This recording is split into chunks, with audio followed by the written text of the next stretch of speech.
Katika swala la maandalizi limekaa vizuri kwa sababu nipo na kocha mwingine mgeni ambaye nimemuongeza katika walimu wangu.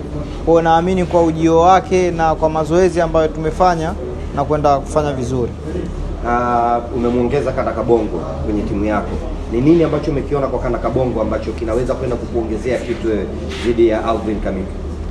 Kitu ninachokiona kwa kocha Kana Kabongo ni technique ambazo amenipa kwenda kukabiliana na Alvin Kamikiu, na hata kocha wangu Hamis Mwakinyo pamoja na Shefard wote pia nilikuwa nao, walichangia katika kupewa hizo technique na kutoa go ahead. Kwa hiyo naamini kwa baraka zao na kwa ujio wa kocha Kabongo na kwenda kufanya vizuri.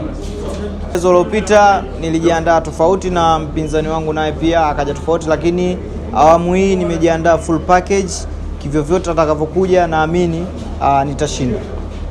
Maneno yalikuwa mengi mitandaoni, pressure ilikuwa kubwa baada ya wewe kupoteza pambano.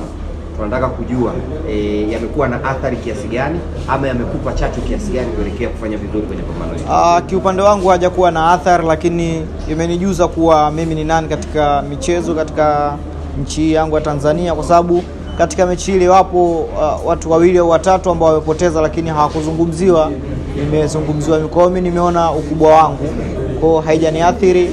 Lakini pia ni vile vile kama nilivyotangulia kusema kuwa Mwenyezi Mungu akitaka kupandisha na kupandisha kwa njia nyingi, kwa sababu kuna watu walikuwa hawanifahamu lakini baada ya kupoteza ile fight wamenifahamu. Sikutaka kubahatisha au kujali hisia kwamba siku ile tu au baada ya mwezi mmoja kwamba nataka rematch. Hapana, nilitulia nikafanya tathmini mechi ambayo nimepoteza, kwa nikaangalia makosa ambayo nimeyafanya, kwa ndio maana nikamtafuta mwalimu mwingine na nikaitaka ile mechi.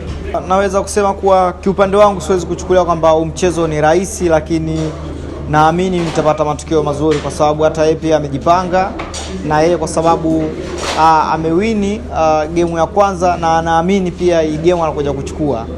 Kwa hiyo anakuja na nguvu nyingi. Kwa mimi mwenyewe naamini kwamba ni jinsi gani ambavyo nimejipanga na kwenda kuchukua ushindi. Kwa hiyo Watanzania wenzangu tu niwatoe hofu, nimejipanga full package. Kwa hiyo naamini ile furaha ambayo mlihimisi kipindi kile mtakuja kuipata siku ya tarehe 24. Zungumza na Watanzania kwa kumalizia.